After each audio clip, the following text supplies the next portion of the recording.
Hey folks, welcome to 376, 379, all online for the next month. I hope you're all feeling well and staying well.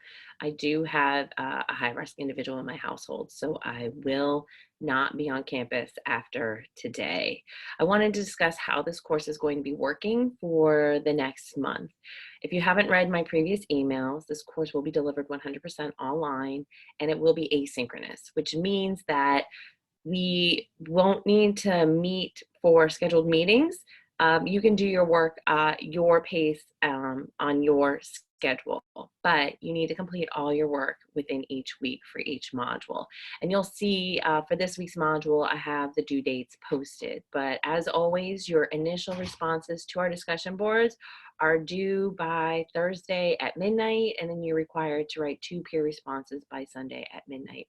Any additional assignments that I may assign you, quizzes, worksheets, anything else that might be added, I expect that to be due by Sunday at midnight unless otherwise indicated on the Moodle module. This week, we're going to be discussing the next generation science standards. These are the national science standards that every single state has to abide by. So these came together a couple years ago, and they're really, really important because when you're looking at curriculum and you're looking at activities, every single thing that you're doing should align to the NGSS. Now, Louisiana has taken these NGSSs and they've tweaked them just a little bit to make them the Louisiana State Science Standards. Now, these science standards are posted in Moodle under additional resources. And this week, what we're going to be discussing is how did we come up with these national science standards. And so what I'm asking you to do is I need you guys to watch the video by Dr. Heidi Schwingruber. She's awesome. Unfortunately, this video doesn't really show her personality, but she's a really cool lady who came up with these standards with all these high school teachers, middle school teachers, elementary school teachers, and scientists around the country. And then I also want you to look at the other videos posted as well as the NGSS website and explore it. Once you've done that, I want you to do the assignment, which is a concept map. And if you're not familiar with concept maps, I do give you an example on Moodle. And I also give you a link to a concept map maker if you'd like to. But essentially what you're going to do is you're going to download the framework concept map activity. And that activity is going to have a bunch of phrases. And this is what they look like.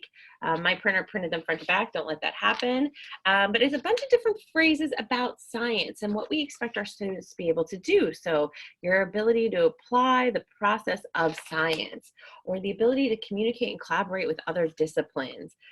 Others might be science is a way of knowing, or scientific models, laws, mechanisms, and theories explain natural phenomena. So there's all these different phrases. And what I want you to do is I want you to cut out these phrases, or if you want to make this map in a different way using the website I provided or something else, and I want you to connect all of these and tell us how they're connected, because they all are connected.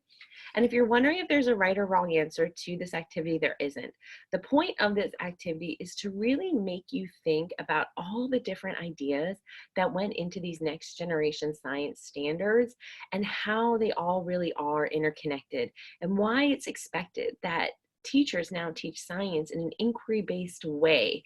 What you'll realize is both social studies and science are really interesting in the sense that we don't just lecture facts at them and expect your students to memorize them. Social studies and science should be taught in a manner where your students are constantly discovering things, observing things, making hypotheses, and proving if those hypotheses are wrong or right.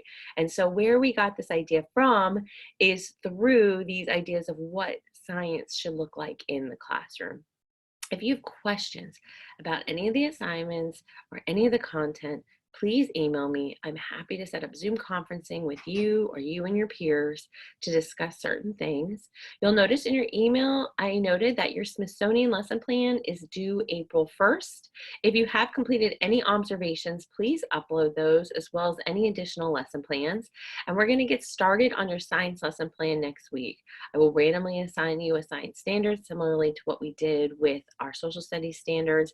And next week, I'm going to show you guys how to specifically write a science lesson plan with the 6 E's. Have a wonderful week. Stay well, stay away from each other, stay away from others that are infected. If you can help yourself to staying home from work, please do so, and take care of yourselves and keep in touch. I'll see you soon. Bye.